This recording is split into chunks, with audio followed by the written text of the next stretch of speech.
අයිබෝවන් මම ෆාමසිස්ට් ඈන් කළුකලගේ. අද මම ඔයාලව දැනුවත් කරන්න යන්නේ මල්ටිවිටමින් සම්බන්ධවයි. මල්ටිවිටමින් එකක් කියලා කියන්නේ පෝෂණ අතිරේකයක්. නැත්නම් සප්ලිමන්ට් එකක් කියලා කියන්න පුළුවන්. ඒ කියන්නේ vitamin A, B, C, D, E, K කියලා කියන විටමින්, අයර්න්, කැල්සියම්, සින්ක් වගේ මිනරල්ස්, බයෝටින් වගේ ඒවා එකම ටැබ්ලට් එක කැප්සූල් එකක එනවා නම් අපි කියනවා මල්ටිවිටමින් එකක් කියලා.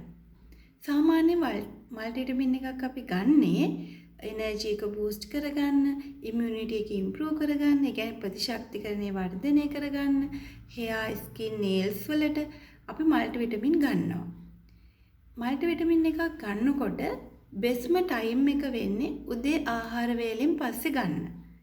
ඊළඟට ප්‍රමාණවත් තරම් වතුර පානය කිරීම ඉතාම වැදගත්. රාත්‍රී කාලයේදී ඔබ මල්ටිවිටමින් ගන්නවා නම් නින්දට පැය 2කටවත් කලින් මල්ටිවිටමින් එක ගන්න. ඊළඟ දේ තමයි සාමාන්‍ය මේ මල්ටිවිටමින් දීර්ඝකාලීනව භාවිතා කරන්න බෑ. ඒ කියන්නේ රූටින් එකක් විදියට හැමදාම දෛනිකව ගන්න බෑ. මේක ගන්නකොට යම්කිසි කාල පරාසයක් තමයි භාවිතා කරන්න ඕනේ. ඒ කියන්නේ මාසයක් මාස 3ක් වගේ.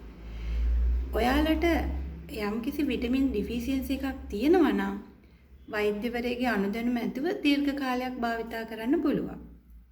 අපි ගත්තොත් vitamin A, D, E, K වගේ විටමින්ස් වර්ග මේ දේ දිය වෙන විටමින්ස්. ඒවා අපි කියනවා fat soluble vitamin කියලා කියනවා.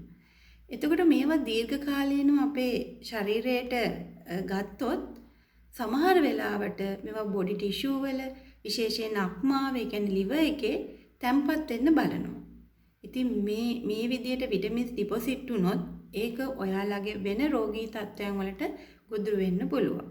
ඒ නිසා මම ඇඩ්වයිස් කරනවා මල්ටිවිටමින් එකක් ගන්නකොට ඒ අදාළ මාත්‍රාව යම්කිසි කාල සීමාවක් ගන්න කියලා.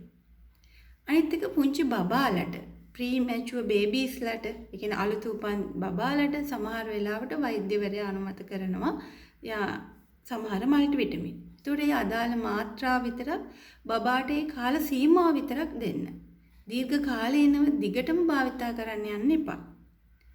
ඊළඟ දේ තමයි ටීනේජර්ස්ලට. ඒ කියන්නේ අවුරුදු 13ත් 17ත් අයට මල්ටිවිටමින් එකක් දෙනකොට ඒ අයට වෙන් කරපු මල්ටිවිටමින් එකක් ලබා දෙනවා නම් වඩාත් හොඳයි. ඉතින් මල්ටිවිටමින් එකක් ගන්නකොට අපි අයර්න් සප්ලිමන්ට් එකක් ගන්න කෙනෙක් ඉන්නවා නම් අනිවාර්යයෙන්ම පැය 2ක පැය 3ක ગેප් එකක් තියන්න කියලා මම ඇඩ්වයිස් කරනවා. ඉතින් මල්ටිවිටමින් එකක් අපි ගන්නේ අපේ කියන්නේ දෛනික ආහාර වේලේ කියන්නේ බැලන්ස් ඩයට් එකක් අපිට ගන්න බැරුව අපේ විටමින්ස් ඩිෆිෂියන්සි තත්ත්වයක් වගේ ඇති වුණොත් තමයි අපි මල්ටිවිටමින් එකකට යන්න අවශ්‍යතාවය අනිවාර්යයෙන්ම තියෙන්නේ. ඉතින් මේ අනිවාර්යයෙන්ම ඔයාලා වැදගත් දේ තමයි මල්ටිවිටමින් එකක් ගන්නකොට කාල සීමාව කියන එක. ඒ කියන්නේ දෛනිකව මේක ගන්න පුරුදු වෙන්න එපා. ඉතින් වෛද්‍යවරයෙකුගේ අනුදැනුම ඇතුව පමණයි මම නැවත වාරයක් කියන්නේ ඒක දීර්ඝ කාලීනව ගන්න පුළුවන් වෙන්නේ. ඉතින් මල්ටිවිටමින් එකක් ගැනීමේදී සමහර අවස්ථාවලදී හිස් බඩ ගත්තොත් එහෙම ඔයාලට ગેස්ට්‍රයිටිස් වගේ තත්ත්වවලට මුහුණ දෙන්න වෙනවා. නැත්නම් වෙන වෙන සංකුලතා ශරීරයේ ඇති වෙන්න පුළුවන්. ඒ නිසා අනිවාර්යයෙන්ම කෑමෙන් පසුව ගන්න වග බලා ගන්න. ඒත් අයර්න් සප්ලිමන්ට් වගේ දේවල් අපි ගත්තොත් එහෙම ඒවා බිෆෝර් මීල් තමයි ගන්න. මොකද ඒවා ඇබ්සොප්ෂන් එකට බිෆෝර් මීල් ගන්න ඕනේ. නැත්නම් කෑම කාලා පැය 2ක් ගියාට පස්සේ ගන්න කියලා අපි ඇඩ්වයිස් කරනවා. ඉතින් තව මල්ටිවිටමින්ස් ගන්නකොට මම කිව්වා ඔයාලගේ ඒ කියන්නේ දෛනිකව ගන්න ආහාර වේල වෙනස් කරන්න එපා. ඒ කියන්නේ මල්ටිවිටමින් එකක් ගත්තා කියලා ඔයගොල්ලෝ ගන්න ෆෘට්ස්, ভেජිටබල්ස් ඊළඟට කිරි ඒ වගේ දේවල් වෙනස් කරන්න යන්න එපා. ඒ වලින් ඒවා පුළුවන් තරම් ඔයාලා ආහාරයට ගන්න.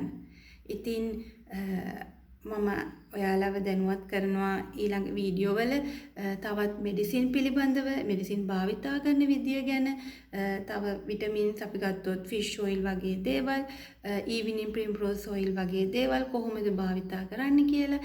ඉතින් මාත් එක්ක රැඳී සිටින්න. Stay safe, stay healthy. Thank you.